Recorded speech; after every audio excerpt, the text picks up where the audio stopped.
Okay, folks.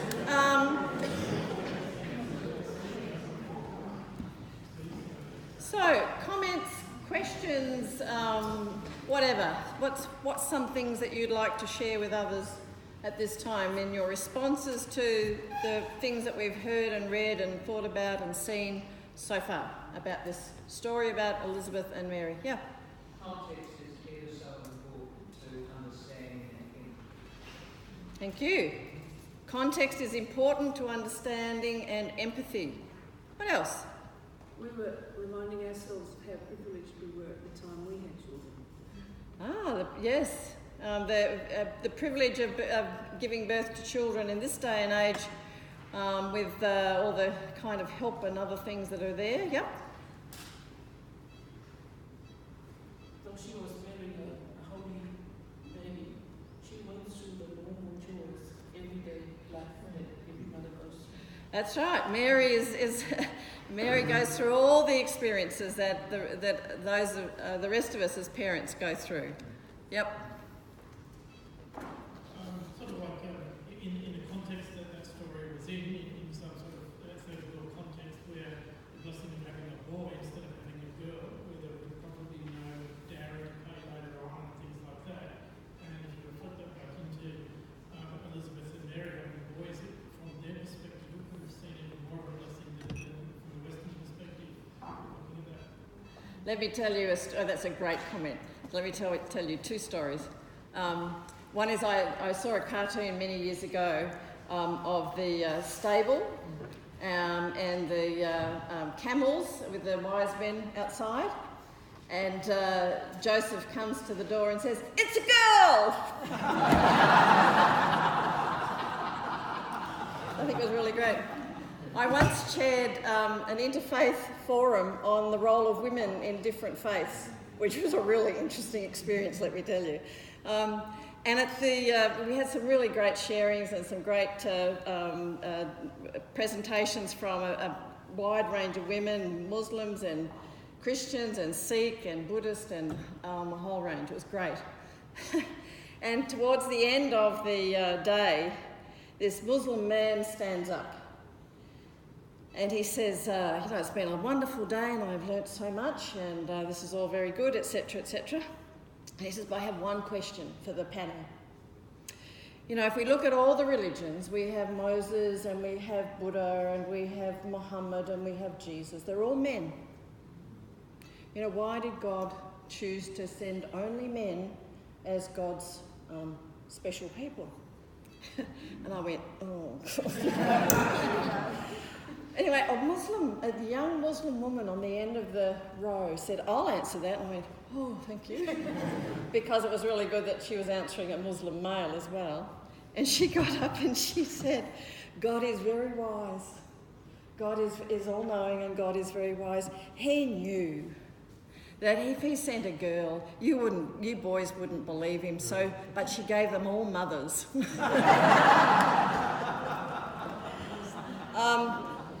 Yeah, you're right. I mean, the context is important. For whatever reason, they are a male, and in that story from India, it was having a boy, and we know all those issues around girl children in some cultures still today.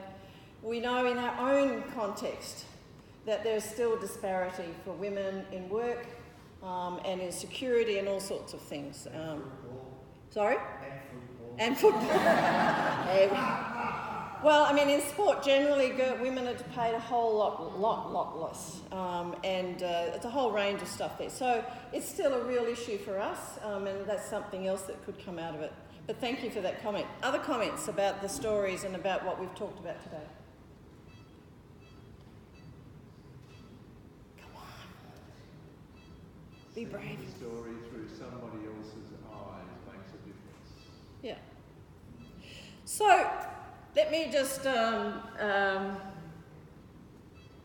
this might prompt you with a few things so I can get it to go. Come on. That's it. I'm still wondering about why Luke puts this there, the story there, but there are some clues to that.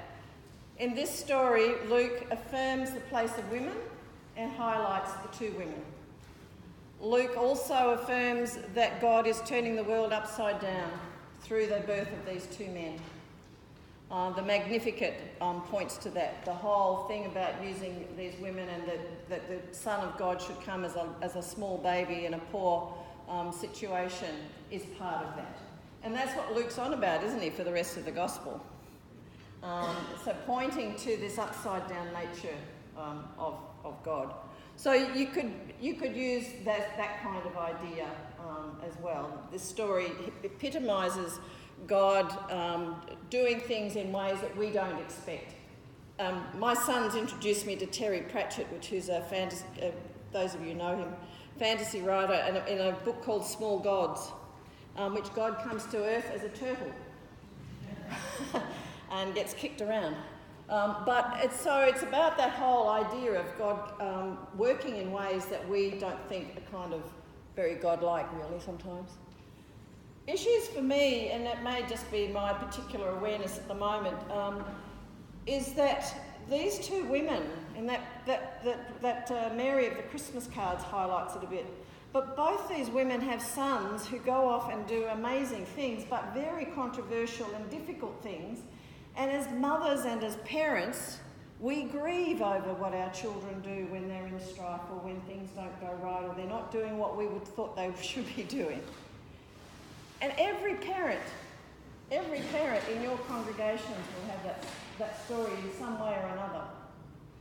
Children who are difficult, grown-up children who are difficult, grown-up children that they're alienated from, grandchildren that they no longer see because of divorce or property settlement. All that stuff's there. These women deal with that. God is with them in that. That for me is the hope of that story.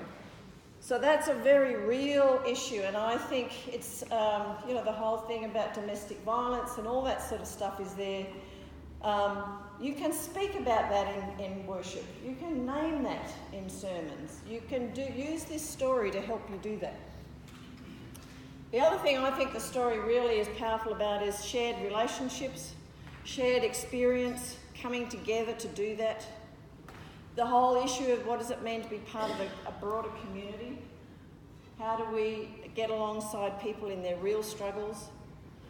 You know, we struggle in our churches to name tough stuff that we're all going through. We kind of come and it's all lovely and it's nice and how's the weather and, how are your children doing? Oh, they're fine.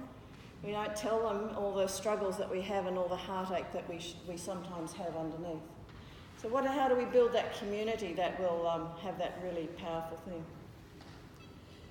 We are going to end in a moment with a reflection by Miriam Therese Winter, who's a woman I met in 1980 something or other, who wrote beautiful reflections on every woman in the Bible, even the unnamed ones, which is really great. If you ever get to see her books, they're pretty cheap on Amazon.com these days, if you want to have a look at them. They're old, but they're still good. And she writes, she tells the story, she writes a reflection on it, she writes a prayer on it, she writes a psalm on each story. So there's 3 books there are of them, 2 of the women in the Hebrew scriptures and 1 of women in the New Testament scriptures.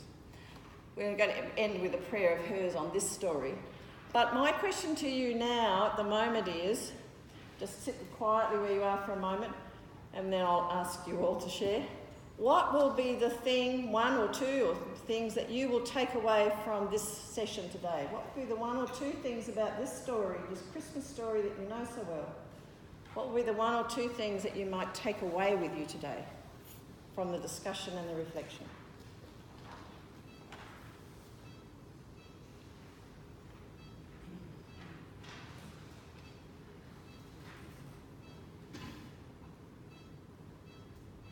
How to relate the Christmas story to the modern Good. social issue. Someone else? You can go around the tables if you want. The need to humanise Mary. The need to humanise Mary, make her a real person. Not to send Christmas cards with trite pictures on them. You can never buy another Christmas card with Mary in blue on. To look behind, because quite often when we read the Bible and we read the stories, we've been reading them all our lives, and it can become da-di-da-di-da-di-da-di-da. That actual looking behind what's written and actually thinking about the experiences that were happening is a really valid way to go, because otherwise it just becomes just a really nice story. We spiritualise them and make them unreal otherwise, don't we? So how do we make the stories real? How do we deal with the real people who are there? Thank you. Other things that you'll take away from today? The importance of the questions that we ask of the text. Importance of the questions, and I encourage you to keep asking the question about I wonder. Yes. It's a very different way of looking at what your question is. I wonder allows you to kind of, I wonder what that'd be like. I wonder what they thought then. I wonder what they did next. Sorry about this, but I was thinking of God as a turtle, and I wonder whether it was a new ninja turtle. I'll pay that one. What other things will you take away? The value of blessing. The value of blessing, yes. Yes, the value of blessing. Okay. Yes? I think more of an awareness, especially after the Runa story, more of an awareness of the people for whom Christmas is not a happy time, and how you I don't know, blend it in. How you bring that sort of thing into it. We do, there are some churches that do blue Christmases, but I think there's an extra element. It's not just that we have a special service for those who are feeling blue. Within the normal. Within the normal service. For those of you who may not dislike Christmas, but for whom Christmas has a certain level of pain or grief in it. And I think for a lot of people, there's, I mean, it might even just be the drama of who you're going to spend the day with. Exactly, who you're going to spend the day with, or it's a stressful time for a lot of people. Or just knowing that if I bring the family together, I'm going to have to deal with X. Exactly. Christmas is the time when there's more violence, more domestic violence than at any other time of the year.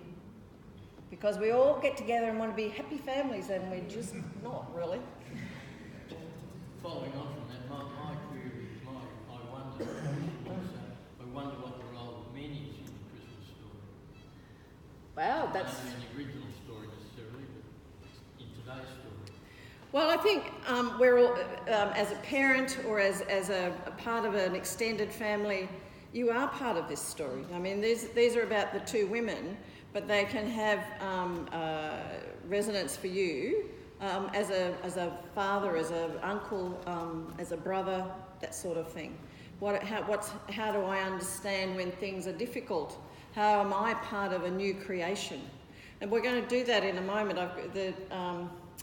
Miriam Therese Winter wrote this prayer using women as the main thing, but I'm going to change it to people because each one of us here is part of that Christmas story. Now, at this point of the story, they're not. Well, Joseph and Zechariah don't ever get another look in, really, do they? They just kind of get written out of the text, but there you go. I was just going to say, the birth of a new baby is not just about a new baby, it's about a new relationship. Yes, really important. The birth of a new baby is about new relationship at many levels, and it has an impact on the whole extended family.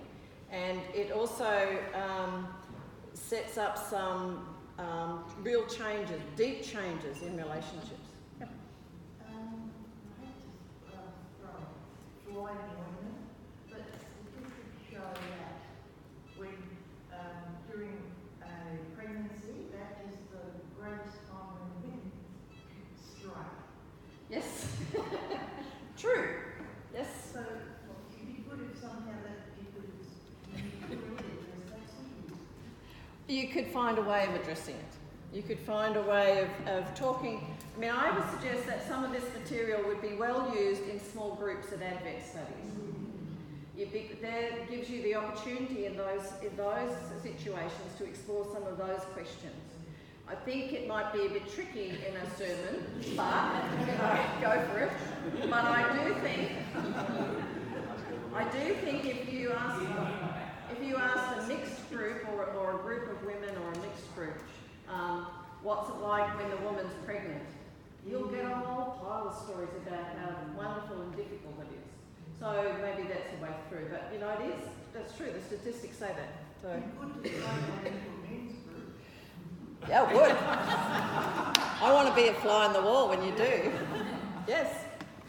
The dangers of reading the Bible broadly, especially for our listeners, that Indian story, of reading the Bible through the lenses of Western society. And that's part of my passion too.